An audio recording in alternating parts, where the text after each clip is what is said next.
Can you help? Can you help me? Can you help? Self-Helpless! Can you help? Can you help me? Can you help? Self-Helpless! Can you help? Can you help me? Can you help? Self-Helpless! Welcome to another episode of Self-Helpless. I'm Taylor Tomlinson. I'm Kelsey Cook. And I'm Delaney Fisher. And we're so excited for today's guest, you guys. I absolutely love this person. He is a hilarious comedian, an actor, and a wonderful friend of mine, Ron Funches. I'm sure you've seen his work and his comedy, and he's just the best. I mean, he has done so much. It's He's insane. a star. He's been everything. We're legit lucky that there's a pandemic so that he had time to do this, because he is the epitome of like a multi-hyphenate. Like he does everything. He does like acting and voiceover work and stand-up and like hosting and just writing. And there's really nothing that Ron can't do, in my opinion. You've heard his voice on projects like Trolls, which the new one just came out, Bob's Burgers, Adventure Time. He's been on Curb Your Enthusiasm, Blackish, New Girl, Transparent, Powerless, Undateable, and he was in the movie Get Hard. He's obviously done stand-up on everything like Conan and The Tonight Show at Midnight. He's been on Chopped and Cupcake Wars. Like, he's just, he's so talented and so funny and so positive, and like a type of like optimism and authenticity that is so real and raw and contagious and infectious, and just like I can't say enough good things about him. And he's such a good dad and just a good human being. I know. Like, he's a beautiful person. Like, in all of the ways, that's how I can describe him. He's just so lovely to be around, and his energy and presence is just like, it's just so calming, huh? It's just like, there's just something about this guy he's just fucking great. Yeah, I absolutely loved interviewing him. So many little wisdom nuggets that I feel like we can all take away from it. I know. I wanted to talk to him for hours. I just want to sit down and pick his brain all day. I really enjoyed this interview. So good. And if you guys have made it through our entire catalog and you've been through all our Patreons and you're like, I need another great like self-help style podcast, his podcast Gettin Better with Ron Funches is fantastic. I mean, he has all kinds of different people in the entertainment space, not just comedians, come on, and I've done it, and just like the interviews he does are so deep and personal and real and funny as well, but that's not like the main goal of it. It really is to get better and improve yourself. And I always come away from every episode going like, oh my gosh, there were like 4 different things that I want to apply to my everyday life now. That's so cool. Yeah. Well, enjoy our interview with Ron Funches, and then we will talk to you guys briefly after the interview. Please welcome to Self-Helpless, Ron Funches. Yay! Oh, thank you, white ladies. You're welcome. We gave you such white lady golf claps. You're like, yay! Oh my gosh, we should have all been wearing like polo shirts and pastel colors. Yeah, very on brand, very on brand. Ron, how are you holding up in quarantine? I'm all right. I'm in the middles, you know. I'm good on some days. I'm happy. Downloading a lot of illegal video games. Just having my type of fun, doing the things I like to do. Getting more oral sex is through the roof. I love that. But, you know, then there's other times where I'm like, I might never, work again. So. Oh, man. I mean, Zelda and eating pussy. That's a good quarantine right there. All we can ask for, really. Yeah. Oh my God. That's the perfect description of quarantine I've ever heard in my life. Yeah. Some days it's oral sex, and other days, will I ever work again?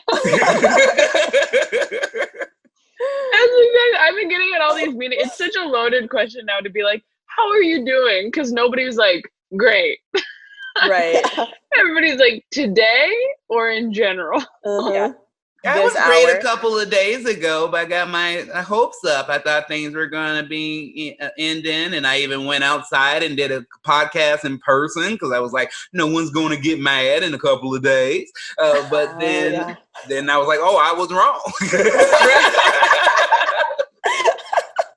Yeah, man. Oh my gosh, I know. How are you feeling about going back on the road right now? Because some people are already doing it. They're going. Oh, to are those, they?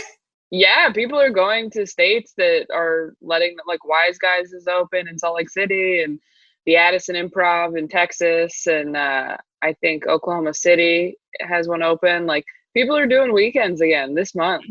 That's crazy. I'm not ready to do that yet, but I think there certainly will be a time if someone, I mean, I guess it depends on who asks me. If they ask me and it's a fair amount of money that's going to affect my family, I'm probably going to think about it because I need to, that's how I feed my son.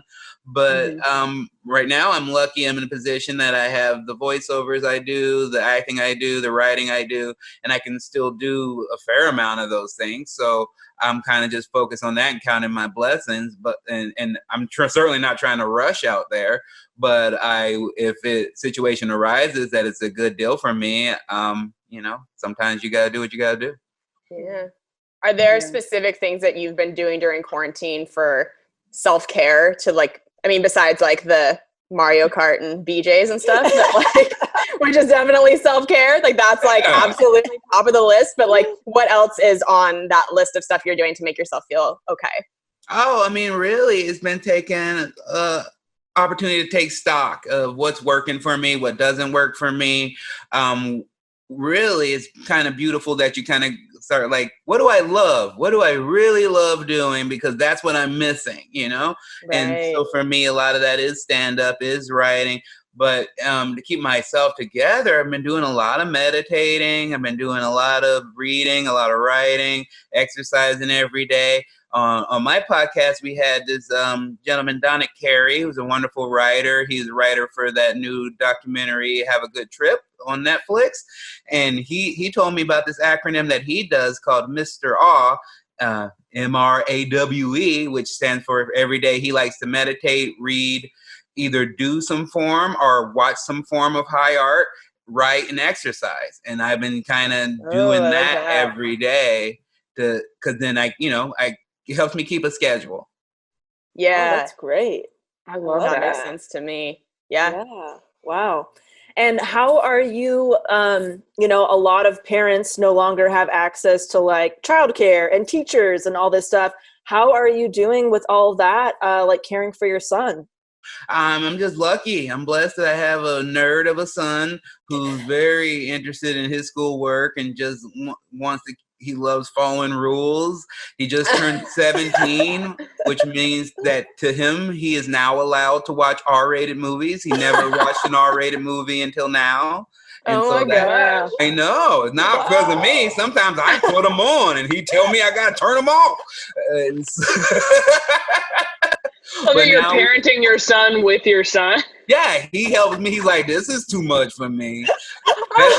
That's actually happened. I remember one time I took him to Bonnaroo because I'd never been there before, and I was doing a show, and we were walking through the grounds, and we saw a bunch of ladies topless with body paint on, and my son just turns to me and he goes, "Too adult." Oh my God. Oh my God. When I have kids, I hope they're like your son. Yeah, I want to hug him. That's so sweet.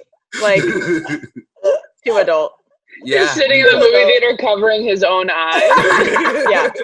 Yeah, he snitched on his grandma. His grandma took him to go see like The Equalizer or some movie, and then he came back home and snitched on her. Oh my God. What R-rated movies have you watched with him? Like, what's something that's kind of like blown his mind? We watched John Wick. He was real into John Wick. Oh, okay. He loved John Wick, and now like he's turned his room into like basically a recreation of my room when I was a teenager. It's a bunch of Grand Theft Auto posters. Yeah. And so he's like, he's going through them and he's watching 24. That's his favorite show right now. Oh, okay. Oh. It's a good show. Into So funny. espionage. It's a very bingeable show. Yeah. So there's just been a bit of a balance. Mostly with him, it's been about like just making sure that he stays kind of happy and like, so it's been a little bit of spoiling, some extra video games, things like that. But he was already like a hermit and stuff. So he does miss his teachers and some of his classmates, but he's killing it. So I'm really proud of him. Good. That's Great. awesome. I feel like we're all kind of like spoiling ourselves too when we can.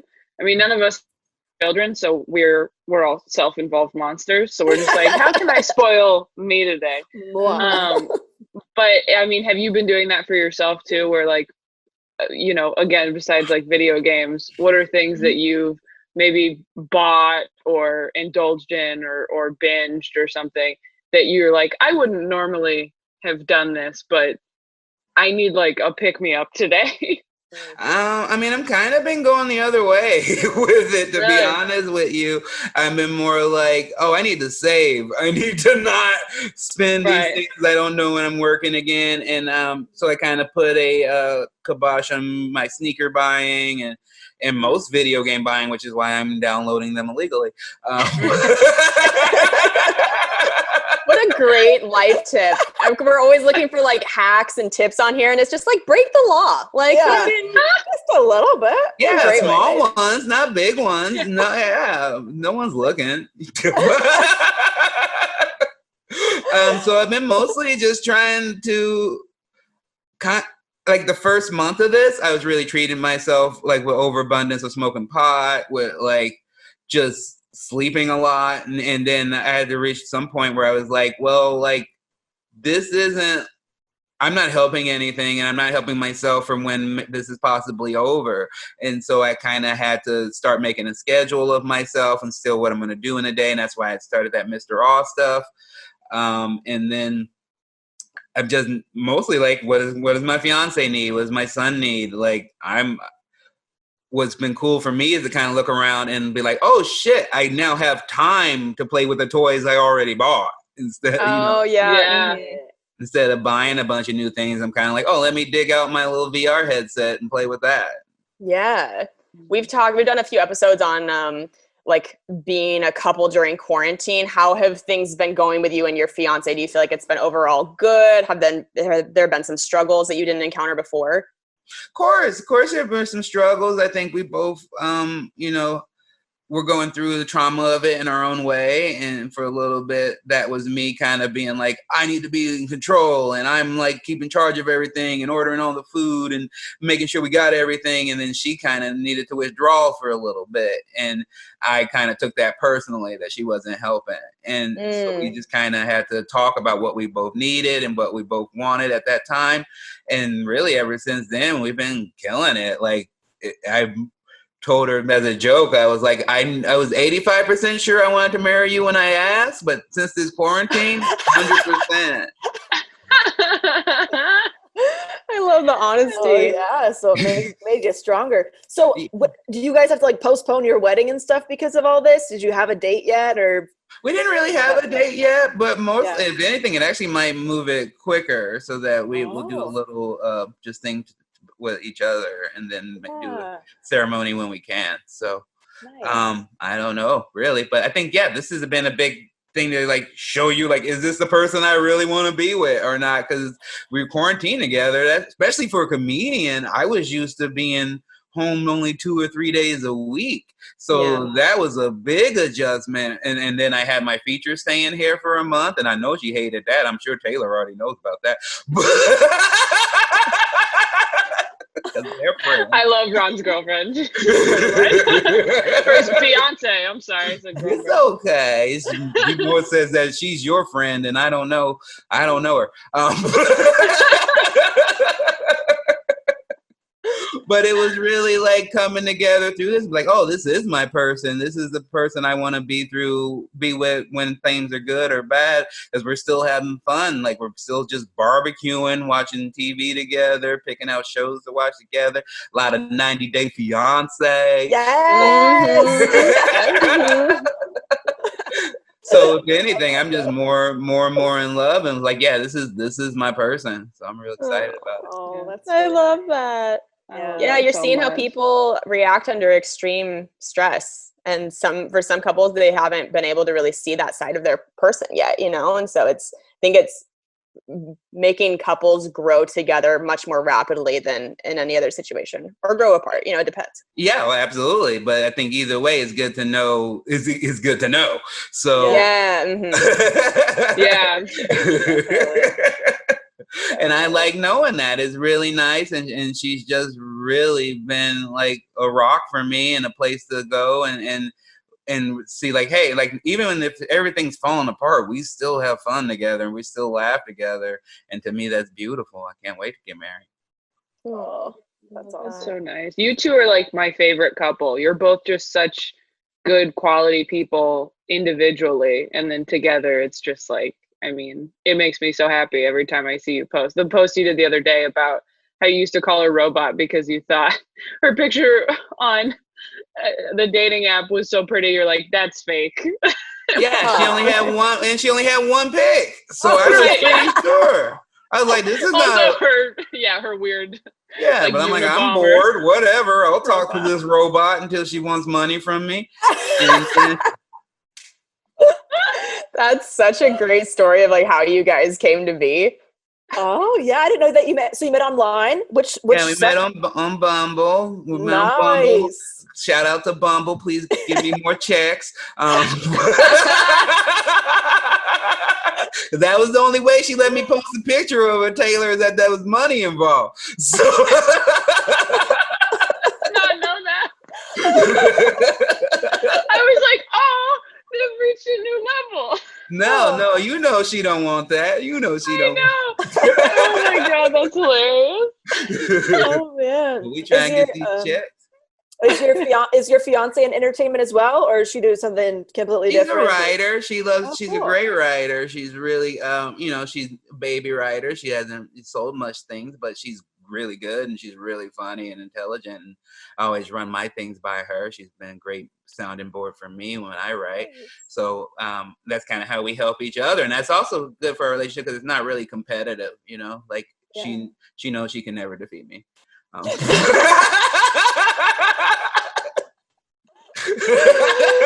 That started out so sweet and then just nosedived. It turned. Sick burn. Sick But burn. I mean, truly, it's just that we do different things, and all of it is just kind of the, help the family. So that's all I always say to her. It's like, if you want my notes on anything, I'm always down to help you, and she's always down to help me. But we also kind of let each other do, our audiences and what we're trying to write for are way different, Yeah. Absolutely. Have you thought about what the first thing is you want to do when this lifts? Like the first treat yourself type of a thing that you've been missing? I mean, there's multiple things. Of course, I want to do stand-up. I mean, in front of an audience. I've done some Zoom shows. I've done some things like that, and it sucks. It's not what you want. It's not a conversation. It's just like, it makes you feel insane in some ways, but it also at least is an outlet. So I would love to. I mean, all of the things I think about are audience related. I want to go to more wrestling shows. I want to go to more concerts. I want to go to do my shows. That's really, that's it, really. Yeah. God, live events, concerts. I miss it so much. Fuck. I know. So weird. Especially right before summer. I'm like, what an asshole this fucking virus is. Like, I feel like there's so many good summer concerts lined up and ready to go, and it's just. Yeah, but there's also fun things to think about, and the fact that, like, life's still good, it's still so pretty out, it's still so fun, and then for me to be like, you really get this life of like, holy shit, we do a lot of things that don't work out of habit, out of tradition, you know? And I learned a lot of that from my son with his autism, is to kind of look at what works and what doesn't work for you, and not necessarily hold to tradition just because it exists. And like, I'm happier that that I'm home more. I'm happier that I'm not staying up till 2, 3 in the morning. And so even when this is over, I'm gonna probably look at it and go like, I don't want to be on the road 3 weekends out of the month.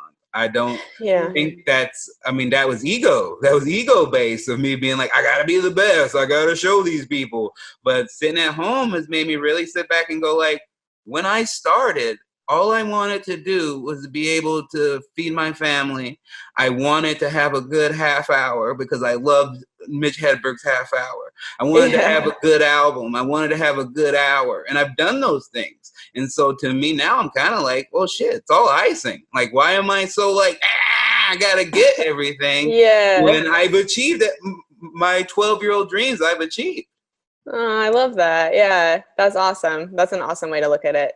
Absolutely. Yeah, I think it's really good for people to hear that from people like you who have been so successful and, you know, are these big stand-up comedians and actors, and, you know, you've done so much. And to hear that even you have those feelings of like, I have to show these people, I have to be working all the time. Like it allows people, you know, who aren't as far along as you, myself included, to go, oh, that feelings is never going to go away. Never goes away. Unless I work on myself or take stock of my life and see what I want. Because that's, you're right, it's absolutely ego. It's coming from a place that's not looking out for your health and happiness. It's coming from a place of like, I need to be better. It never allows you to be grateful for the things you do accomplish and the amazing things you do accomplish, you know? And I sat back, I had a realization last week because I had been mad for the past 2.5 years at Steve Harvey, pissed off at Steve Harvey, hating Steve Harvey. And I'm like, I watched this thing where about this like small time wrestling promoter that hated Vince McMahon. And I was like, Vince McMahon doesn't even know you exist. And then I went, oh, holy shit. Steve Harvey doesn't know I exist. Why am I sitting around mad at him? And it all became from this thing where they were doing like a reboot of the Apollo series, and being a young black man that in my family, that was a huge deal for me. And I really I was asked to do the show. I was like, my mom is going to see this. It's going to be the biggest deal. This is going to be the biggest deal to her that I've ever done. And I go out on Apollo, I do my thing. I got to back up a little bit and go like, they wanted a clean set. And I knew that. They never vetted my set. They never asked to see it. They didn't ask I asked to give it to them because I'm like, hey, what I consider clean and what you consider clean might be different things. And so maybe you might want to look at this. And they were like, no, just be clean. Just be clean. And so I go out and do my jokes. I'm like, it's Fox. You know, I'll do my clean stuff. But I also, I wanted to do my fat pussy joke because I hadn't done that where it taped. So I was like, I'll do that. So I do my set. I end on the fat pussy joke, and I get a fucking standing ovation at the Apollo. And I'm fucking just like, holy shit, this is the best thing ever. And then me and my manager's on top of the world. We head back to our hotel, and then we get this call, and they're like, you weren't clean. We need you to come back and redo your set, or you're not going to be on the show. And so I told them no for about 2 days, and then I thought about my mom some more, and then I was like, you know what, I'll come back because this means so much to her. And then they were like, you know what, we don't need you anymore. And so then I was like, well, can I at least get a copy of my set to show my mom? And then they were like, we don't got it. And so she never got to see it. It pissed me off for years. And then I had to talk to her and talk to my fiance, and my mom was just like, I know you did it. That's all that matters to me is that you did it. I know you did it. And I was like, yeah, I did do that. And I had never given myself the love for that, to think of like, I did it. It doesn't matter that no one else saw it. The people in the audience saw it, and I saw it, and I know it happened. And so I had to look at it that way and go like, oh, why am I so mad? Like, I know it happened. So I'm kind of starting to look at things like that, like what's important to me, what makes me happy, and stop being like, oh, I have to chase all these Netflix specials, I have to chase what other people are getting, because that doesn't make me happy at all. you know, makes me mad. Yeah. Man, that's a crazy story. I mean, also just congratulations on getting a stand ovation at the fucking Apollo. I mean, that's like incredible. Like, what a cool thing to say, like forever. Like you said, regardless of if you have the tape of it or not, forever you will have that like in your heart that you did that. You know, that's pretty cool. I go back and I go that's not just comedy. That's like James Brown got a standing ovation at the Apollo. Wow. Like, wow. I have goosebumps. So cool. Yeah. So I had to start looking at that and just my life all the way around. And yeah, Taylor, I mean, 100% talking directly to you. Like, you got to be happy with who you are as a person and the amazing things you do, not just on stage, but in life, and how good of a friend you are and how good of a person you are, and just how wise beyond your years you are, and know that like you could be free now. You can be free right now. You can be free now. Yeah. Oh my gosh, please become a motivational speaker, Ron. You'd be so good at it. You can be free now. That's a book. I'm like, okay, you're going. Yeah, Delaney, I feel like Delaney is the best at this of the three of us. I don't know, Kelsey, if you agree or disagree. I don't want to speak for you, but like it might be because Kelsey and I are still in stand-up. But Delaney's very much. We're still like, we have to do social media. And Delaney's really good at being like, I don't want to do this anymore. I'm not going to do it. Yeah. And Kelsey and I think have gotten a lot better at it. Yeah. But Delaney's very much like her own thing now. You know, she has her own business. She works from home. Her life looks exactly how she wants it to look. And when it doesn't look like how she wants it to look anymore, she goes, okay, what can I do to shift some of this around? So I wear Delaney, more flowy skirts. Sorry, more flowy skirts. Go ahead. From Goodwill. I feel like Delaney's like the architect of her life more than anybody I know, of like, this is exactly what I want it to look like. So that's what I'm going to do, period. Like, I'm going to say no to shit I don't want to do. And I feel like, Taylor, you and I kind of get caught in that trap sometimes if we're like, I mean, I don't really want to do this, but I kind of feel like I should, so I'm going to. And then, you know, you're not as like in control of your. Yeah, you have to protect your freedom. Like that's like the most important thing in our life, right? Like that's what we want, is to be free to do what we want to do. And sometimes ourselves will let us change that. Like I know exactly how that feels. I went through this position recently where I got asked to audition for this sitcom that's already picked up to go to series. So I'm already like, okay, like if they want it, then I know the money right away. And so I read the script and I was like, I'm not into it. It's not funny to me.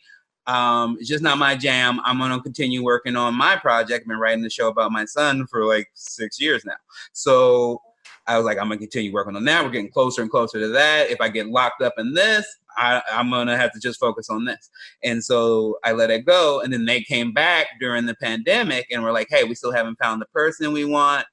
Would you want to audition still? You know, just do it for fun. And so I was like, well, I don't got shit to do. I'm locked up in the house. Might as well I don't think the script's funny. So I'll just do this scene my way until I think it's funny. And so I did that. And then of course I got a call back. And so then I taped 2 other ways my same way. And they were like, we want you to test. And I was like, well, first of all, I don't want to test on Zoom. That sounds fucking horrible. That doesn't sound like a good way to do anything. So then they were like, well, what if we just offered you the role? We're not offering it to you, but what if we were to offer it to you? What would you say then? And so I had to sit and fucking think, because I'm like, I have my project that I've been wanting to work on forever. That's my true love. But we're in the middle of a pandemic. I got a son. I got a fiance. I am legitimately at least turning away $750,000 if I fucking say no. And Whoa! So I love how open Ron is about money. It's my favorite thing. Where you're just like, I have a family. Fuck you. Yeah. Like I love it so much. So I had to think about it, to call my mom, I had to talk to my manager, and luckily I have the best manager, and the fact that she was like, this part isn't big enough for you.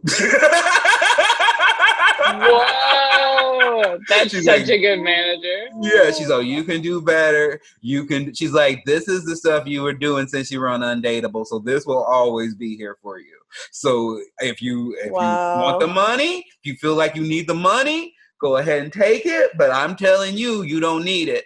And so I kind of took that advice, and I also did a tarot reading, which was basically saying if I were to take that job, that this was a big decision, and that if I were to take that job, it would really change the my path.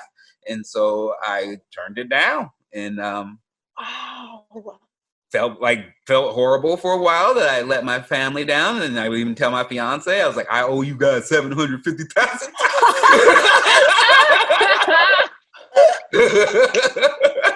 Oh my God. Oh, I think that's amazing though. I mean, that's like, you're so confident with what you know what you want, you know the kind of roles you want to play, you know the material that you want to put out there, that you were able to say no to that.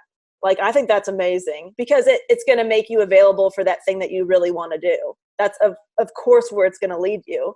So I think that's really powerful that you shared that, because like, how often are we, a lot of us are not going to get that offer, but we come across those moments where it's like, well, I can do this thing that I'm not 100% about, or I can say no and just really, go hard on the thing that I love.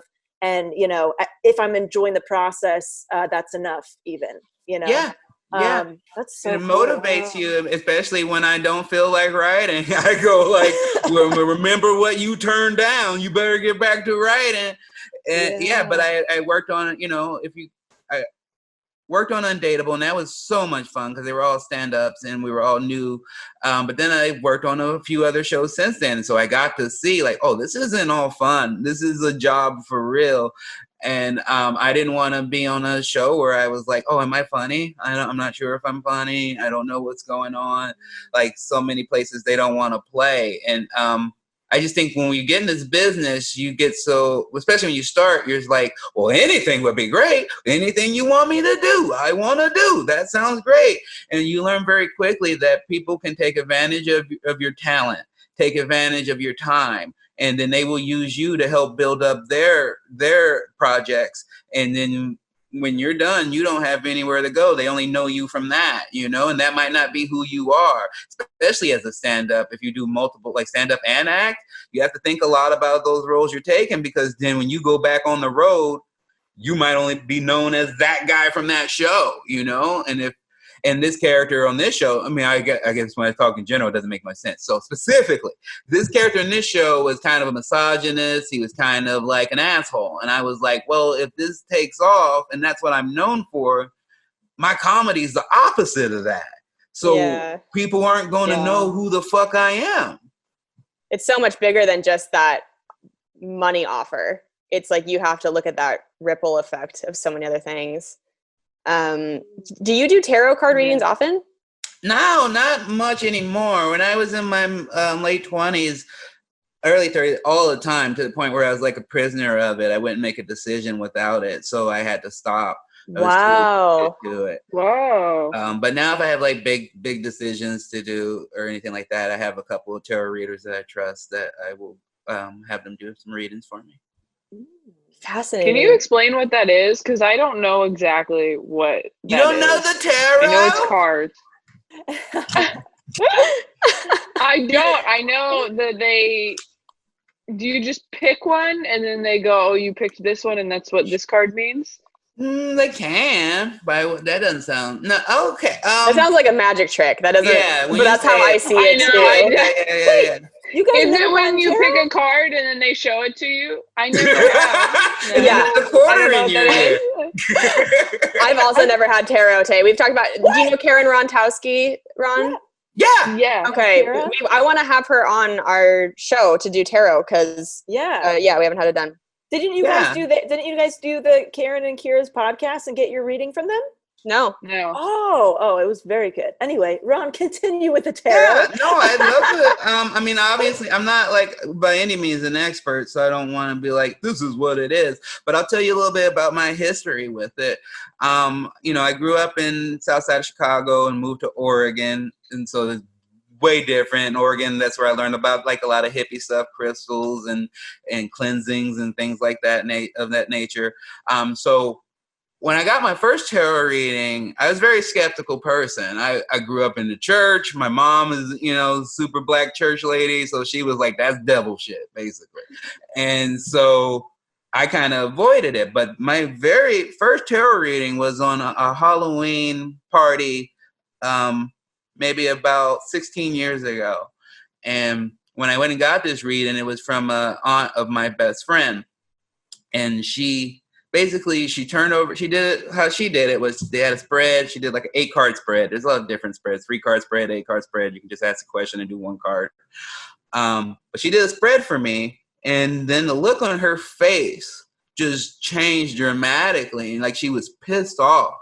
Like it was so like weird at the time. But basically she was just like, she was kind of sighing and she was like, well, it looks like you want to work in entertainment. You're fucking too scared to do it right now. She's like, I don't know what you want to be. It could be like a actor, comedian, something like that. But you're waiting for people to come to you and bring it to you. And that's not going to happen.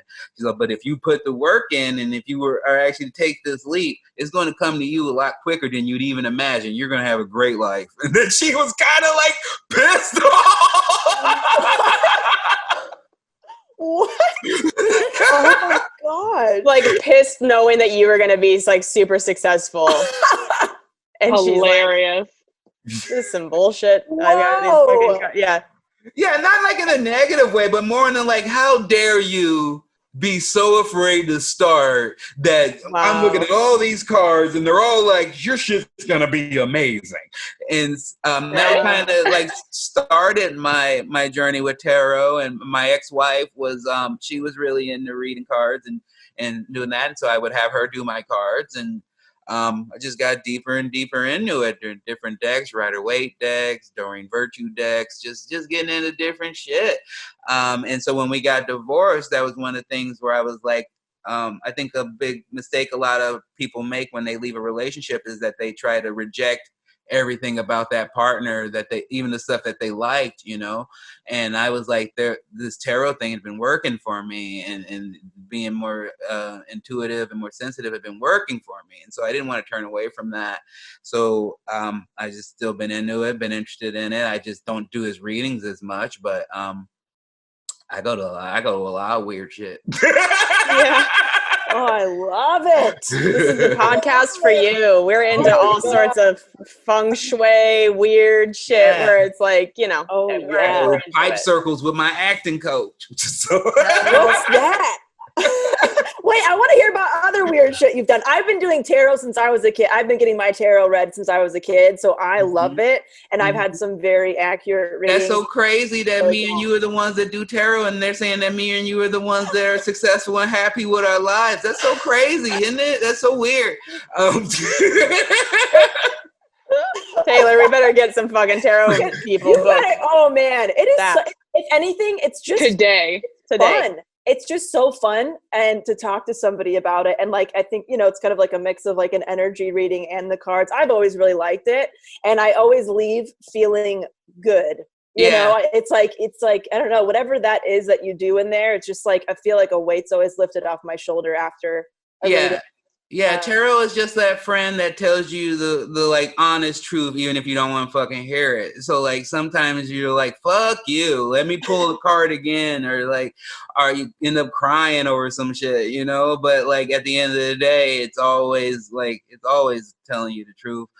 But Taylor, I think your question was more like, and you and Delaney, maybe you can back me up or tell me where I go wrong, but I think the gist of the tarot is this theory that that the life moves in cycles, that there's only a certain number of events, there's only a certain number of options in your life, and then so they're kind of breaking down these major and minor arcana, and so you kind of see where you are in the cycle based on these cards.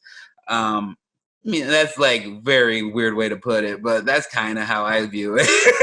Yeah, that's cool. And also it's kind of like the when you're like picking the cards and you're kind of telling them when to stop or when to turn sometimes, like so it's almost like whatever you're intuitively drawn to is the card that you need to see. And so it's almost like, yeah, just a lot of kind of like, you know, intuitive and energy and stuff. I fucking love it.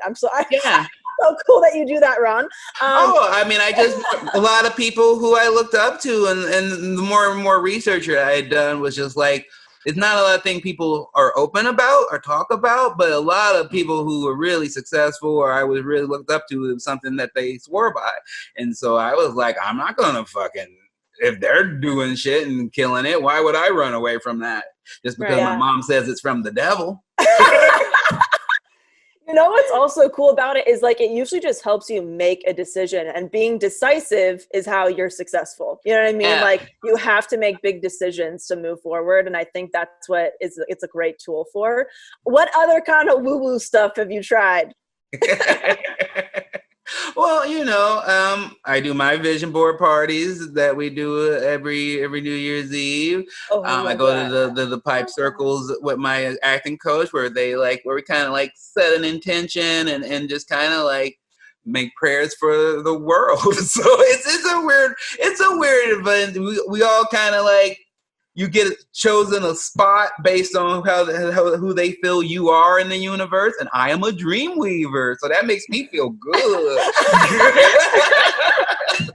That checks out. I can see that. No, it does. I make things happen. Yeah. I love it so much. You're doing so much practice with mindfulness and like being present and being really intentional with all the moves that you're making. So it makes sense that like, you know exactly what you want and you know how to get there and stuff. That's really cool. Thank you. I did not know that about you. Yeah, that's neat. It's been Now we gotta find someone who's doing Zoom tarot readings. Oh, you can find that easily. They're out there, baby. Yeah. Oh yeah, we'll have to have that next. That'll be a good episode to do. Absolutely. You guys have any? I have one more question, unless you guys have. Oh yeah, you can ask. Yeah, ask one more question, Doll. I was gonna say, you know, like, what kind of advice would you have for people right now who are feeling just like artists right now who are feeling discouraged? Maybe they're just starting to like get into stand-up or writing or comedy of some kind, or maybe the ones who've been in it for a while and they just feel like they're so screwed because of this quarantine. Like, what are some first steps that you recommend people take to still kind of like keep working that muscle while we're all kind of inside? Is to set your intentions, know why you're doing it, what you're doing it for. Like, did you get involved in this for money? Because if that was the case, you might be screwed. So you might want to quit. But if you didn't get in it for money, if you got in it because you love it and because you want to do it and because you have something to get off your chest, what's changed? Nothing's changed.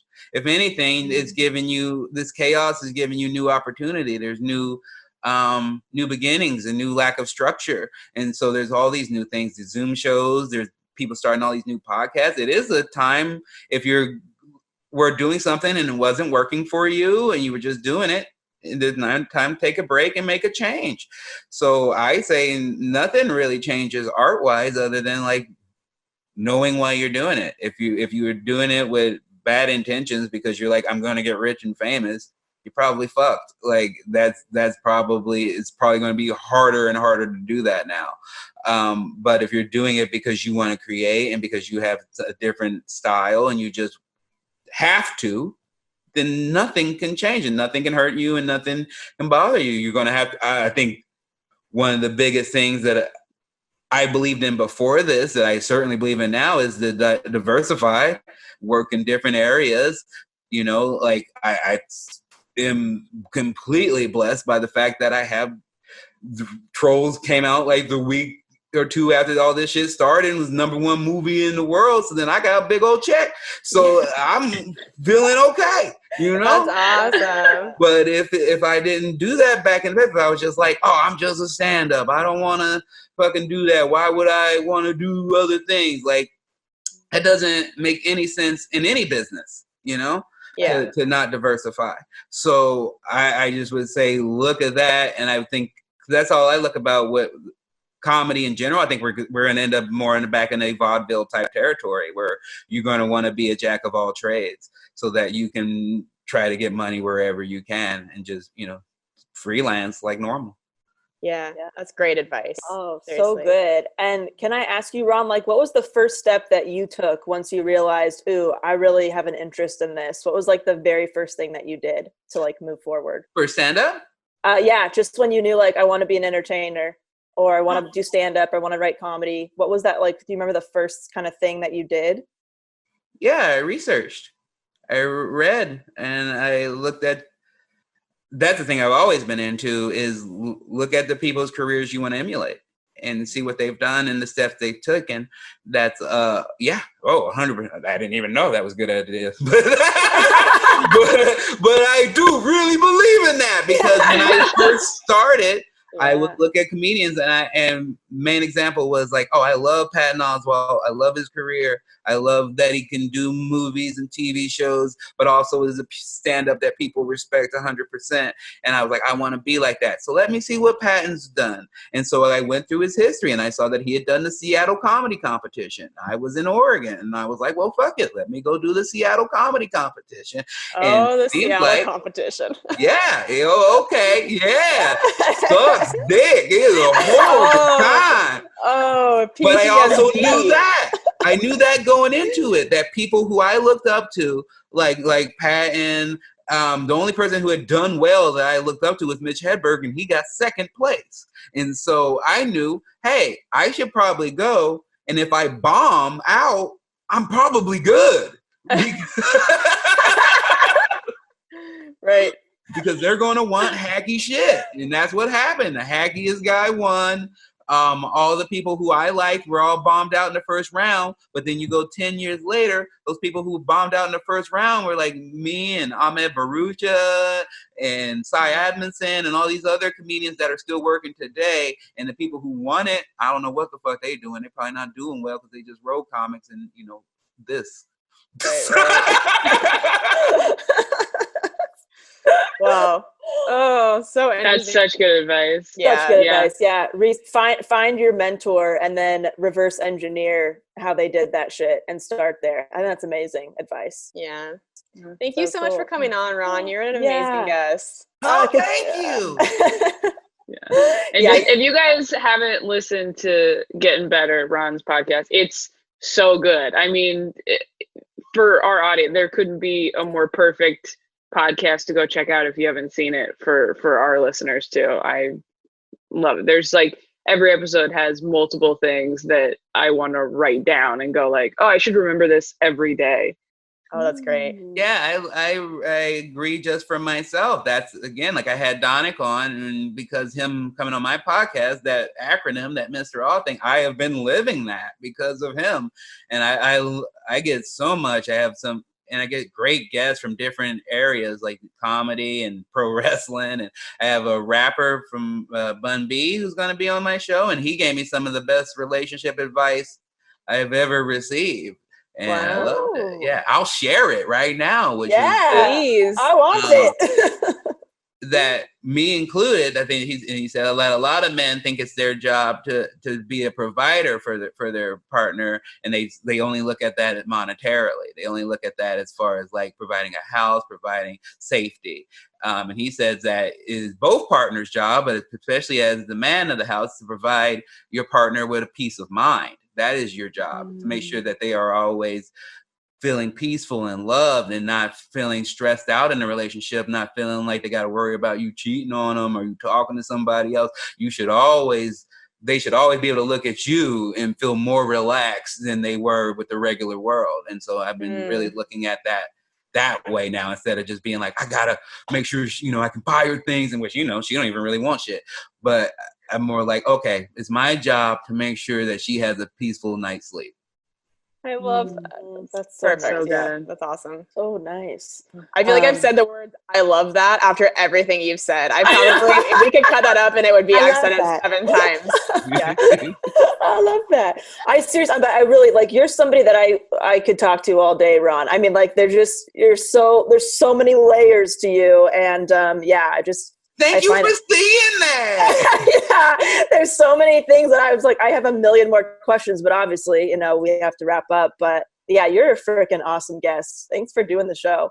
I love it's a talking. pleasure, and I love the opportunity to, two of my favorite two things to talk about, or three, or be comedy, my son, and like just the universe and self-help and getting better. That's what I love talking about, and I often don't get the chance because so many places are like, well, I don't like that positivity, I don't like this, oh, you're so preachy, you're so da, da, da. And it's just like, we're all struggling, we're all trying to get better. If you're not, I don't know what the fuck you're doing with your life. So Right. I love that. I love it that you guys, this is what you guys talk about. I appreciate it. Oh, awesome. And whatever you want to plug, where do you want to lead people? Oh God! Plug your shit. Yeah, for your audience, yeah, like Taylor said, my podcast, Getting Better with Ron Funches, I love it. We have great guests. We just talk about getting better at life and the pursuit of our craft. And I learned from some people who I grew up loving, or some people who are new friends, and I find out what they're doing to be successful and to be happy. And it's probably the most fulfilling thing I do, because when I started it, I always, it's always getting things from when I go on the road, like, oh, you're so funny, or this joke made me laugh. And now I get things where people are like, I started therapy because I listened to your podcast. I got one email a week ago where a lady's like, I listened to that episode with you and Whitney Cummings, and it made me leave my abusive boyfriend. And I was like, holy shit, like that's real power. That's real, putting out real positive influence in the world. So my podcast I love. I'm also doing a show for Quibi called Nice One, which is basically like a at midnight type of show with positivity, or for comedians to look at the bright side of bad situations. Comes out June 8th. Quibi is not doing well. So if you watch my show, it's going to help me out a lot, because then they're going to be like, at least we got something. So if you can help me out, it is a low bar. So they're doing free trials, 14-day trials. When you sign up, just sign up on June 8th. Watch my show, watch all of Reno 911, and then maybe stay around or dip out, depending on your financial situation. I'm not going to judge you. That's fantastic. Actually sounds like a great show concept. I do want to watch that. No, it's really good, and I'm a really good host, and that's a lesson I did not. Oh, that's again diversifying. I didn't know that I wanted to host anything, and from doing that show, I'm like, please let me either a second season of this, or let me host something else. I love being a host. I love helping other comedians shine and look better. That's awesome. Mm-hmm. So cool. Well, thank you for doing it, Ron, and have a great day, and we'll talk to you soon. Please, always a pleasure. Yay. Bye. All right, bye. Bye. Oh, loved having him on. Wasn't that so good? He's So the good. best. I want him to be my best friend. No offense, you guys. None taken, because I feel the same way. To spend as much time with that man as possible. Yeah, he was amazing. He's so Go check out the Gettin Better podcast. And then we wanted to read off one of your guys' amazing iTunes reviews. This is from Regina DiPerna. She says, one of my favorite podcasts. This show has everything. Interesting topics, banter, humor, heart, and sometimes Freddie Prinze Jr. Hell yeah. Great description of our podcast. I love listening to these three hilarious, brilliant women discourse on everything from creativity to anxiety to books and more. Before quarantine, I really looked forward to a new episode every Monday and will listen to it while getting ready for work in the morning. Listening to it now helps capture that feeling of normalcy and helps prepare me mentally for a productive day.